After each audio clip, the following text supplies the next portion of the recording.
20,000 থেকে 25,000 টাকা রেঞ্জে বেস্ট 5টা ফোনের সাজেশন আজকে দেবো। তো ঈদের পরে এটাই প্রথম ভিডিও। সবার ঈদ কেমন কাটছে কমেন্ট সেকশনে অবশ্যই জানাবেন। ফোনের লিস্টগুলো প্রাইস ওয়াইজ সাজানো হয়েছে, যেগুলোর প্রাইস কম সেগুলি ফার্স্টে থাকবে এবং আস্তে আস্তে প্রাইস বাড়তে থাকবে। ফার্স্টে যে ফোনটা রাখছি এটা হচ্ছে পোকো M7 Pro 5G। এটা রিসেন্টলি 8/256GB ভেরিয়েন্টের প্রাইস 21,500 টাকার আশেপাশে। 6.67 ইঞ্চের 120Hz অ্যামোলেড ডিসপ্লে এখানে। এসওসি সেকশনে এখানে মিডিয়াটেক ডাইমেনসিটি 7025 আলট্রা ইউজ করা হয়েছে। এখানে UFS 2.2 পাবেন, পারফরমেন্স মোটামুটি ভালোই ছিল, টুকটাক গেমিং এখানে করতে পারবেন। ক্যামেরা সেকশনে এখানে 50 মেগাপিক্সেলের মেইন সেন্সর, 2 মেগাপিক্সেলের অক্সিলারি লেন্স এবং 20 মেগাপিক্সেলের সেলফি শুটার আছে। ক্যামেরা কোয়ালিটি মোটামুটি ঠিকঠাকই আছে, খুব একটা কমপ্লেন নাই এটা নিয়ে। এবং ফ্রন্ট ক্যামেরা আউটপুট মোটামুটি ভালোই ছিল। এটার রিভিউ বিস্তারিত চ্যানেলে আছে, আপনারা ডিটেইলে দেখতে পারেন। সেখানে পিকচার স্যাম্পলও গুগল ড্রাইভ লিঙ্কে দেওয়া আছে, সেটা নামিয়ে দেখতে পারেন। আর এখানে ব্যাটারি সেকশনে কিন্তু বেশ স্ট্রং মনে হয়েছে আমার কাছে। 5110 mAh এর ব্যাটারি পাবেন। আর এখানে চার্জিং সাপোর্ট পাইতেছেন 45 ওয়াটের। আর এটার ব্যাটারি ব্যাকআপ বেশ ভালো ছিল, ইজিলি একদিন ব্যাকআপ আপনারা পেয়ে যাবেন। 2 নম্বরে যে সেটটা রাখা হয়েছে এটা আইকুর একটা সেট। এখানে আপনারা দুইটা অপশন পাবেন, আইকু Z10X একটা, আর এটার অল্টারনেটিভ আছে ভিভো T4X। সিমিলার জিনিস এবং প্রাইসও সিমিলার। এটা 6128 এবং 8128 পাওয়া যায় বেস ভেরিয়েন্ট। এটা ইন্ডিয়ান গ্লোবালটা পাওয়া যায়, চাইনিজ ভেরিয়েন্ট পাওয়া যায়। আপনারা ইন্ডিয়ানটা নেওয়া ট্রাই করবেন। তো এইটার প্রাইস বর্তমানে 22 থেকে 23,000 টাকার আশেপাশে। দুইটা প্রাইস সিমিলার প্রাইসে পাবেন মার্কেটে। এখানে 6.72 ইঞ্চের 120Hz এর IPS LCD প্যানেল পাইতেছেন, যেটা মোটামুটি ভালোই, ব্রাইটনেস মোটামুটি ঠিকঠাকই আছে এখানে। এবং ডিসপ্লে কোয়ালিটিও এই প্রাইস রেঞ্জ আর কি ফুল এইচডি প্লাস রেজলিউশনের মোটামুটি ভালো একটা আপনাকে সাপোর্ট দিবে। মিডিয়াটেক ডাইমেনসিটি 7300 ইউজ করা হয়েছে এসওসি সেকশনে, যেটা মোটামুটি ভালো ছিল। এখানে UFS 3.1 স্টোরেজ পাইতেছেন, যেটা বেশ ফাস্ট। এটা আপনাকে টুকটাক গেমিং এবং হেভি টাস্কিং এর ক্ষেত্রে সাহায্য করবে। তো এটার ইউজার ফিডব্যাক বেশ ভালো ছিল। এখানে ক্যামেরা সেকশনে 50 মেগাপিক্সেলের মেইন সেন্সর পাইতেছেন এবং 2 মেগাপিক্সেলের অক্সিলারি লেন্স পাইতেছেন। আর ফ্রন্টে পাইতেছেন 8 মেগাপিক্সেলের সেলফি শুটার। তো এটার আউটপুট মোটামুটি লেভেলের ছিল। মেইন সেন্সর আউটপুট মোটামুটি ভালো আছে, ফ্রন্টে মোটামুটি কাজ চালানোর মতো আউটপুট দিয়ে থাকে। আর ব্যাটারি সেকশন আমার কাছে বেশ স্ট্রং মনে হয়েছে। 6500 mAh এর ব্যাটারি পাইতেছেন এখানে, যেটা মোটামুটি ইজিলি আপনাকে 1.5 থেকে 2 দিনের ব্যাকআপ দেবে। আর এখানে চার্জিং সাপোর্ট পাইতেছেন 44 ওয়াটের, যেটা মোটামুটি ফাস্ট চার্জিং করে থাকে। 3 নম্বরের সেট রাখছি, এইটা রিয়েলমির একটা phone, Realme P4X। Realme P4X মোটামুটি ভালোই, কয়েকদিন আগে লঞ্চ হয়েছে, মোটামুটি পপুলারই আছে এবং এইটার কিন্তু সার্ভিস রিপোর্ট বেশ ভালো। 6.72 ইঞ্চের 144Hz এর IPS LCD প্যানেল পাইতেছেন, যেটার মেন আকর্ষণ হচ্ছে রিফ্রেশ রেটটা। সেটটা এই রিফ্রেশ রেটের কারণে বেশ স্মুথ একটা ফিল পাবেন, বাটারি স্মুথ একটা ফিল দেবে আপনাকে। আর এখানে Android 16 দিয়ে সেটটা আসতেছে, বর্তমানে এটা Android 16 আছে এবং Realme UI 7 আছে। আর এখানে একটা কথা বলে দেয়, এখানে তারা 1 বছরের আপডেট দেওয়ার কথা বলছিল, তো ওইটা অলরেডি দিয়ে দিছে। কারণ এইটা আপনার Android 15 লঞ্চ ছিল, বর্তমানে 16 আছে। তো সেই ক্ষেত্রে আর এটার মধ্যে আপডেট পাইতেছেন না, এটাই আমার কাছে ডাউনফল মনে হয়েছে। তাছাড়া এমনি সবকিছু ঠিকঠাক আছে। এসওসিতে এখানে মিডিয়াটেক ডাইমেনসিটি 7400 আলট্রা পাইতেছেন, যেটা মোটামুটি বেশ ভালো একটা আউটপুট দিয়ে থাকে। আমি বলতে গেলে দুইটা সেটই মোটামুটি ট্রাই করে দেখছি। আইকু Z10X যেটা আর Realme P4X যেটা প্রায় সিমিলার টাইপের আউটপুট পাবেন। মিডিয়াটেক ডাইমেনসিটি 7300 আর 7400 আলট্রা প্রায় সিমিলার টাইপের আউটপুট দিয়ে থাকে পারফরমেন্সের দিক থেকে। আর এখানে কিন্তু UFS 3.1 স্টোরেজ পাইতেছেন, যেটা বেশ ফাস্ট ছিল।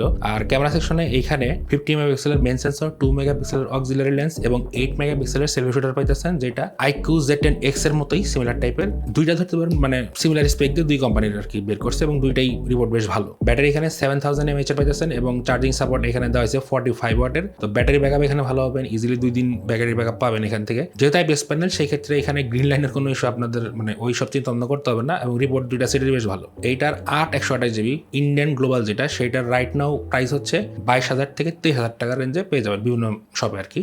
নেক্সট যে ফোনটা আছে সেটা হচ্ছে মোটরোলার একটা ফোন, মোটরোলা G85। যেহেতু এখানে প্রাইসটা 23 থেকে 24 মধ্যে, তো এখানে অ্যামোলেড এসে পড়ছে। তো এখানে আপনারা পাবেন 6.67 ইঞ্চের POLED, যেটা 120Hz রিফ্রেশ রেট আছে, যেখানে আপনারা ডলবি ভিশনের সাপোর্ট পাইতেছেন এবং এখানে গরিলা গ্লাসের প্রোটেকশনও কিন্তু দেওয়া আছে। এখানে প্রসেসরের মধ্যে আপনারা কোয়ালকম স্ন্যাপড্রাগনের 6S Gen 3 পাইতেছেন। এখানে UFS 2.2 আছে, 3.1 দেওয়া হয় নাই। তো মোটামুটি লেভেলের পারফরমেন্স পাবেন এখানে। 6S Gen 3 যেটা, এটা কিন্তু খুব একটা আন্ডারডগ না, এটা কিন্তু মোটামুটি ভালো পারফর্মিং করে। টুকটাক গেমিং এবং মোটামুটি যে অ্যাপগুলো আছে সেগুলো ইজিলি এটা দিয়ে আপনারা কাজ চালাতে পারবেন, কোনো রকম ইস্যু পাবেন না। ক্যামেরা সেকশনে এখানে মেন সেন্সরটা 50 মেগাপিক্সেলের, 8 মেগাপিক্সেলের আলট্রা এখানে পেয়ে যাবেন। আর মেন যে সেলফি শুটারটা সেটা কিন্তু 32 মেগাপিক্সেলের। ক্যামেরা সেকশন এখানে বেশ স্ট্রং মনে হয়েছে আমার কাছে।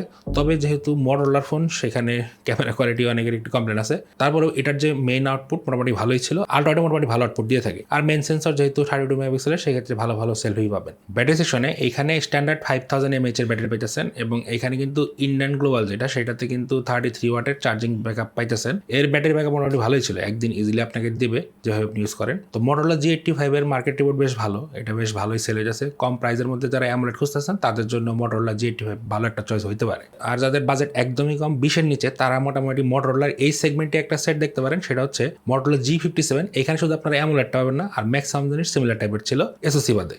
লাস্টে যে সেটটা রাখছি এইটা 2025 বেশ পপুলার একটা সেট ছিল, সেটা হচ্ছে Redmi Note 14 Pro। এটার গ্লোবাল যে ভেরিয়েন্টটা সেটা কিন্তু আবার পোকো নামে লঞ্চ হচ্ছে, পোকো X7 সম্ভবত আর কি। তো পোকো X7 আর Redmi Note 14 Pro similar kind of spec দিয়ে আসছে, শুধু খালি ক্যামেরা সেন্সর একটু চেঞ্জ আছে। তো Redmi Note 14 Pro এটা আপনার 12,256 GB ভেরিয়েন্ট মার্কেটে বেশ অ্যাভেলেবল, চাইনিজ ভেরিয়েন্ট। এটার প্রাইসটা বর্তমানে 24,000 টাকার আশেপাশে, এবং এইখানে এই প্রাইসে যা পাইতেছেন মানে এনাফ মনে হয়েছে আমার কাছে।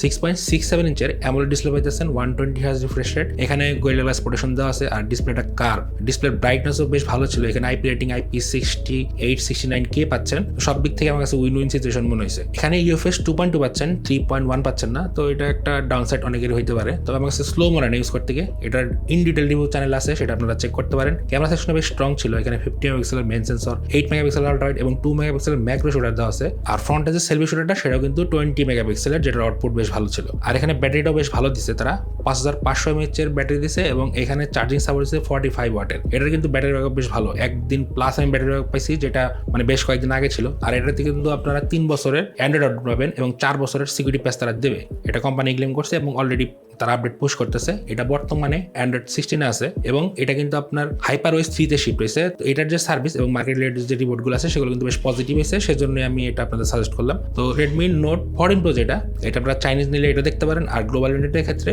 পোকো X7 দেখতে পারেন। তো সিমিলার কাইন্ড অফ জিনিস, খালি পোকো X7 সেটাতে কিন্তু আপনারা ক্যামেরাটা একটু আপডেট পেয়ে যাচ্ছেন, এতটুকুই। তো এই ছিল মোটামুটি under 25K top 5 smartphone suggestion. তারপরে মার্কেট যেভাবে চেঞ্জ হতেছে এবং যেভাবে সেটের দাম বাড়তেছে, নেক্সট টাইম এই সেগমেন্টের সেটগুলো দেখবেন যে আন্ডার 30K তে চলে আসছে। কারণ এগুলো যেগুলো সেটের কথা বললাম, এগুলো ম্যাক্সিমাম গুলো 18 থেকে 25-এর মধ্যে ছিল, মানে হাইস্ট যদি ধরি। তো এখন কিন্তু সেগুলো আরো অনেক সেটগুলো আসলো, সেগুলো কিন্তু 30 রেঞ্জে চলে গেছে। তো সেজন্য সেগুলো বাদ দিতে হয়েছে, যেমন CMA Phone 2 Pro এগুলো কিন্তু প্রাইস বেড়ে প্রায় 30-এর কাছাকাছি। তো এর জন্য লিস্ট রাখতে পারি নাই। তো এর জন্য মার্কেট অনেক রিসার্চ এবং অনেক ঘাটাঘাটি করে লিস্টগুলো করাইছে। ভিডিও ভালো লাগলে অবশ্যই লাইক, শেয়ার এবং সাবস্ক্রাইব করবেন। আর দেখা হচ্ছে নেক্সট ভিডিওতে অন্য কোনো টপিকে। আজকের মতো বিদায়।